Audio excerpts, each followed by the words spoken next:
Bismillahirrahmanirrahim. Waruya anahu sallallahu alaihi wasallam qala ma fataha rajulun ala nafsihi baba mas'alatin yas'alu an-nasa illa fatawahu alaihi baba fakrin li anna ifata khairun.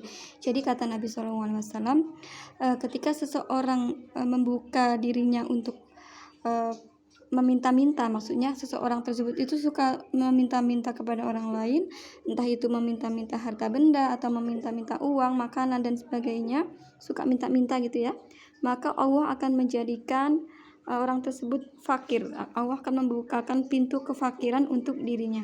Jadi kalau kita sukanya minta-minta, itu justru akan menjadikan kita lebih fakir gitu ya. Tapi kalau kita mempunyai sifat ifah itu menjaga diri dari minta-minta. Jadi ada betapa banyak orang yang miskin tapi dia punya harga diri, dia tidak suka minta-minta gitu ya. Dia malu, kalau minta itu malu rasanya. Dia punya sifat ifah, menjaga diri dari minta-minta gitu ya. Nah justru sifat seperti itu, sifat ifah itu akan menjadikan kita kaya, maksudnya akan terlihat kaya karena orang tersebut walaupun miskin gitu ya, walaupun hartanya itu sedikit, tapi dia punya sifat ifah, maka dia punya harga diri, dia seperti orang kaya gitu. Tapi kalau orang yang suka minta-minta, sekalipun orang itu kaya, tapi Allah akan menjadikan dia orang yang fakir, akan membuka pintu kefakiran gitu. Jadi ada orang yang udah kaya gitu ya, tapi dia masih suka korupsi, masih suka minta-minta gitu. Nah itu akan menjadikan fakir gitu ya. Kemudian wal harisu ala dunya ail mujtahidu fi talabiha fa innahu la yashbi'u minal jam'i. Kemudian suatu yang menjadikan seorang tidak kenyang, yaitu orang yang cinta dunia itu pasti dia suka mengumpulkan harta benda. Jadi orang yang terlalu mencintai duniawi gitu ya, dia mengejar duniawi, pasti dia suka mengumpulkan harta benda gitu ya. Emasnya di mana-mana, tokonya di mana-mana, uangnya di mana-mana, tapi dia terlalu mencintai harta tersebut gitu ya. Bukannya untuk menginfakkan, tapi malah dikumpulkan terus gitu ya. Jadi orang yang suka duniawi, cinta duniawi, pasti dia tidak lepas dari mengumpulkan harta benda, suka mengumpulkan harta benda gitu ya. Laha wa dunya ala salatati tabaqatin. Kemudian dunia atau duniawi, maksudnya duniawi itu harta benda, itu ada 3 tingkatan. Fadunya fiha as-sawabu wa ukhra fiha al-hisabu wa salisatu fiha al-adabu.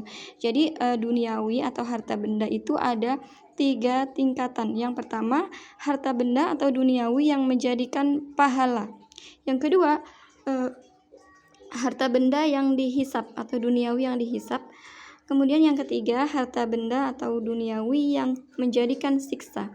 Nah kita akan bahas fa amalati fiha athawabu fahiya alati tasilu biwasitiha ilal khairi wa tanju biha minasyari.